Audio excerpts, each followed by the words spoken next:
அன்புமணி ராமதாஸை முதல்வர் வேட்பாளராக ஏற்றால் மட்டுமே பாரதிய ஜனதாவுடன் கூட்டணி என பாமக நிறுவனர் ராமதாஸ் தெரிவித்துள்ளார்.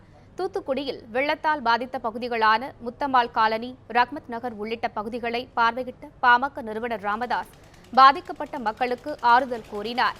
இதைத் தொடர்ந்து செய்தியாளர்களிடம் பேசிய அவர், பாமகவின் முதல்வர் வேட்பாளராக அறிவிக்கப்பட்டுள்ள அன்புமணி ராமதாஸுக்கு மக்கள் மத்தியில் வரவேற்பு உள்ளது என்றும், வரும் சட்டப்பேரவைத் தேர்தலில் அவரை முதல்வர் வேட்பாளராக ஏற்றுக்கொண்டால் மட்டுமே பாரதிய ஜனதாவுடன் கூட்டணி நீடிக்கும் என்றும் குறிப்பிட்டார். மேலும் கூட்டணி அமைத்து போட்டியிட்டால் ஆட்சி அமைக்கும் போது பாஜகவுக்கு துணை முதல்வர் பதவி உள்ளிட்ட அதிகார பகிர்வு வழங்க தயாராக உள்ளதாகவும் ராமதாஸ் குறிப்பிட்டார்.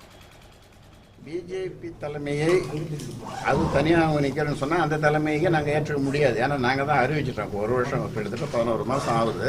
அதனால் பாட்டாளி மக்கள் கட்சி தலைமையை ஏற்று அன்புமணி ராமதாஸ் முதலமைச்சர் வேட்பாளரை அவர்கள் ஏற்றுக்கொண்டு அவர்கள் ஆதரவு